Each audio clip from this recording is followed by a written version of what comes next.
Kami nagbabalik po dito sa CIAUDA Case to Face. Narito po ang nagrereklamo, si Nanay Nora. Tatawagin ho natin ang iyong anak na iyong inirereklamo. Narito po si Noreen. Nanay Nora, Noreen, Ate Pia, Kuya Alan. Noreen, may tanong lang ako. May fear ka ba na yung nangyari sa mami mo, mangyayari din sa mga anak mo? Parang ganun din po. Ayoko na po sanang nangyari yung ganun. Doon pumapasok talaga yung instinct mo bilang isang ina na gusto mong protektahan yung mga anak mo. Opo.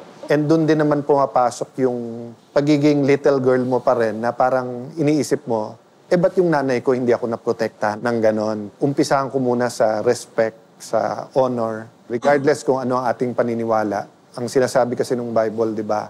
Honor your father and mother. Wala kasing nakalagay doon na kung tama sila or kung wala kang hinanakit sa kanila. Alam ko naman, magkagalit kayo, pero napansin ko pagpasok mo, parang sumulyap ka lang, pero hindi ka humalik, hindi ka nagmano sa nanay mo. Siyempre, yung makita sa'yo ng mga anak mo, balang araw, yun din ang gagayahin nila. Yung sinasabing vicious cycle, yung parang pag nag-umpisa ka, palubog ng palubog, tapos cycle kasi circle, paulit-ulit, merong reverse yun eh. Yung tinatawag na virtuous cycle. Pero para mag-umpisa yung virtuous cycle, kailangan mo putulin yung vicious cycle.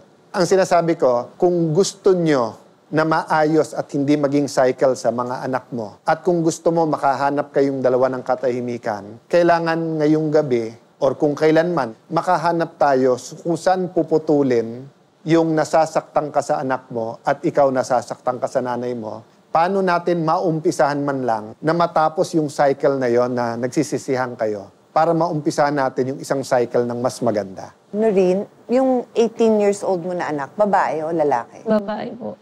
Anong ginagawa niya ngayon?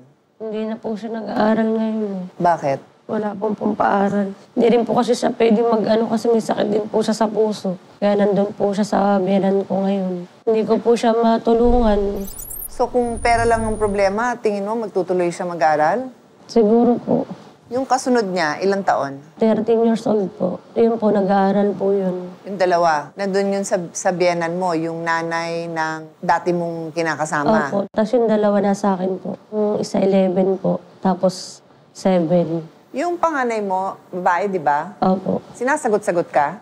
Hindi po. Mabait po. So, mabait sa'yo ang Diyos, no? Kasi nagkaroon ka ng anak na nagpapakita ng respeto sa'yo. Opo. Hindi naman niya sinisisi sa'yo yung sakit niya. Hindi naman po. Wala po akong naririnig na, Mama, bakit ganun, ganyan. Wala naman po. Maliit pa lang po sila. Sabihan ko na siya, pasensya na kayo. Kasi wala akong kakayanan na alagaan ko kayo. Ganun. Pinapaliwanag ko naman po. Naiintindihan naman po siguro nila ako kasi hindi naman po sila sa akin na sinusumbatan nila ako. Wala naman po. Ang pakiramdam mo ba ang nanay mo nagkulang ng paliwanag sa'yo ng ganon? Hindi po siya mahilig magtanong dahil lagi po silang nasa trabaho. Kasalanan niya na nagtrabaho siya nung bata ka? Hindi naman po. Sa'yo, kakulangan ng nanay mo yun na wala siya doon dahil nagtatrabaho siya? Hindi mo naman sinabing nagbubulakbol siya. Ang sabi mo, wala siya dahil nagtatrabaho siya. Madalas din po sila pag-galing ng trabaho, nagiinom, gano'n. Ayun, o may ganon. So, hindi maganda ang naipakita niya sa inyo nung lumalaki ka. Okay. Ikaw, hindi ka nagiinom. Nagiinom din po ako. Nagiinom lang naman po ako pag may problema po ako. Nasusolve ba problema mo pag ginagawa mo yon? Hindi rin po. Pakiramdam ko ang bawat nanay ay may karapatan naman na humingi ng konting respeto sa anak. Naawa din naman ako sa'yo dahil ramdam ko yung kagustuhan mong mag-aral, tapos hindi ka natapos, tapos maaga pa lang, nabuntis ka, tapos kung ano na nangyari sa buhay mo. But you are now 35. Ang bata mo pa. O sige, tatanungin kita ngayon, ano yung pangarap mo para sa sarili mo at mga anak mo? Pangarap ko mapagtapos yung mga anak ko na hindi ako tularin ng mga anak ko. Pero yung pangarap mo para sa sarili mo? Gusto ko na lang sila na lang. Hindi na po ako nangarap para sa sarili ko. Mangarap ka rin para sa sarili mo. Alam mo kung bakit? Dahil yung mga anak mo titingin sa iyo eh. Hindi pa tapos ang oportunidad para sa iyo. Nung araw po, gusto ko po maging teacher. Ako nga po, taga-turo sa mga kapatid ko nung maliliit. Sila. Ngayon lang kita nakitang ngumiti, Kuya Boy, nung sinabi niyang nagtuturo ako sa mga kapatid ko. Kaya mo bang magpasalamat sa nanay mo sa kahit anumang nagawa niyang tama para sa'yo? Nagpapasalamat ako dahil binuhay niya ako. May gusto ko pa bang sabihin sa kanya? Yung mga nasabi mong napakasakit? Gusto kong sabihin sa inyo ba, mahal na mahal ko po kayo. Marami na akong kasalanan na nagawa sa inyo. Sana mapatawad niyo ako. Naiunawa ako na yung kung paano maging magulang. Ang hirap pala. Kahit saan man ako naroon, may asawa ako. Pinupuntahan ko kayo pa rin. Tinitingnan ko kayo. Ang nakikita nyo kasi yung mali ko. Paano naman yung mali ng tatay nyo? Hindi yun nakikita. Hindi yun naranasan na gano'ng kasakit. Nadalang ka ng babae. Tinanggap ko yun. Nagbulag-bulagan ako. Para lang sa pagmamahal ko sa inyo. Pero hindi na ako nakatiis. Nakagawa na rin ako ng hindi maganda. Sorry po. Mahal ko kayo.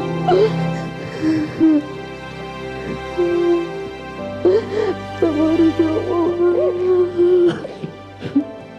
Mama, sorry po. Huwag mo nang uulitin yun. Isusumpa-sumpa mo pa ako. Tanda na rin ako. Ilang years na lang. Baka kunin na rin ako ni Lord. Ang mga apo ko na lang. Ang alalahanin ninyo. Yung mga kapatid mo rin. Ang pagkakamali ko lang sa inyo, hindi ko kayo napag-aral. Bukod tangi lang ikaw kasi ikaw sana nakakatulong sa akin at nakakaunawa. Ikaw pa nagrebuilde. Pwede ba tayo na ang tingnan natin ngayon yung ihaharapin yung magkasama? Kaya nyo, palakasin ang loob nyo, huwag nang pag-usapan yung nakaraan? Opo. Tapos itong hinaharap ang ating pag-usapan, alam namin, maraming pampahirap dala ng kahirapan. So kami, handa kaming tumulong sa kabuhayan. Rin, ikaw, pwede kang mag-aral ng ALS yung alternative learning, kahit hindi ka nagtapos, tingin ko sa'yo, napakatalino mo. Nawalan ka lang ng oportunidad. Sa ALS, makakapag-graduate ka ng high school. Pagkatapos nun, pwede ka mag-vocational, pwede ka mag-college. Ano ngayon, kung matapos ka, 40 ka na. Sa 40, marami ka pang matatrabaho. Pwede pang matuloy ang pangarap mong maging teacher. Pero kailangan handa kayo na tumanggap ng tulong at kalimutan yung nakaraan. Opo. Ito ang tanong ko. Kung sasabihin ko, gusto ko kayong magkaroon ng pag-asa. Pero pag tinanong niyo ako, sabihin ko sa inyo, ako wala na akong pag-asa sa sarili ko. Nabibigyan ko ba kayo ng inspirasyon? Ang sinasabi ko lang, kailangan makita nung anak mo na meron ka rin ambisyon sa sarili mo. Kasi ginagaya niya eh. Kaya ano ambisyon niya sa mga anak niya? Na siya wala na, sila na lang. At gusto ko lang ipano sa'yo, Nora, na kay bukas kang kunin, kay 50 years pa, hindi ka pwedeng mawalan ng ambisyon. Ikaw din rin. Alam mo, isa sa pinakamalaking problema ngayon, teenage pregnancy. Alam mo, ang gusto nilang kausap, yung nakakaintindi sa pinagdaanan nila. So, isipin mo, pwede ka rin maging ibang klaseng teacher. Pero para maging effective ka sa kanila, kailangan mapakita yung hirap na dinaanan mo, pero kailangan mapakita mo, nalampasan mo yon. I will end where I started. Dalawa yung klase ng cycle. Vicious cycle, virtuous cycle. Ang bawat cycle may pinagsimulan, may kinatatapusan. So kung ngayong gabi, tatapusin nyo na yung vicious cycle na nagsisisihan kayo, winakasan nyo na doon, patawad nyo na sarili nyo, patawad nyo na isa't isa, magwawakas yun doon. Simulan nyo ngayon yung virtuous cycle. Ano yung virtuous cycle? Pag nakita mo nanay mo, halikan mo o magmano ka. Pag nakita mo anak mo, so yung anak, nandito ako. Ano rin nasabi mo kanina, ang dasal mo sa Diyos, patawarin ka. Opo. Alam mo bang pinatawad ka na ng Diyos? So kung napatawad na ako ng Diyos, pero hindi ko papatawad sarili ko, hindi Diyos ang may problema, ako. Oh. So ikaw ba napatawad mo na sarili mo? Opo. Nanay mo napatawad mo na? Opo. O di payagan mo na ipatawarin ka ng Diyos. So sabi mo kasi pinagtatawanan ka ng mga kapitbahay mo, wala silang pakialam sa'yo. Kung maghuhusga sila, pabayaan mo sila. Huwag mong alalahanin kung anong pinagsasabi nila. Ha? Opo. Gusto namin maging successful kayo. Pero nag-uumpisa to sa inyo din. Naniniwala po ako, Nurin, Nay, na meron kayong kapangyarihan magsimula muli. Gamitin mo yung pain to fuel your future. Yung ang dami kong pinagdaanan, sisiguruhin kung hindi mangyayari ito sa mga anak ko. Pwede nga kayo magnegosyo magkasama eh. Tutulong ako sa kapital, bibili ka ng pang-ukay mo, ikaw na ang may-ari, lalabhan nyo ng nanay, ang ibinebenta nyo inyo na. para ang maibenta natin mas mataas ng konti. Salamat po. So, hindi natatapos dito ang ating kwentuhan. Pagkatapos nitong pag-uusap na ito, andyan si Kuya Larry at Kuya Alan, Ate Pia, itutuloy natin ang kwentong ito at sana ay magkita tayo muli at magkumustahan kung saan na napunta ang inyong relasyon. Maraming salamat. Salamat po. Maraming salamat. Sa ating pagbabalik po ay Payong Kapatid naman. Ito'y nagkaroon ng partner ng asawa, nakulong.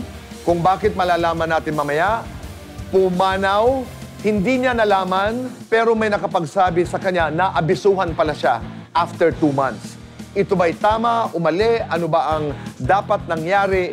Ito ang kanyang nais ihingi ng Payong Kapatid kay Kuya Alan at Ate Pia sa pagbabalik po ng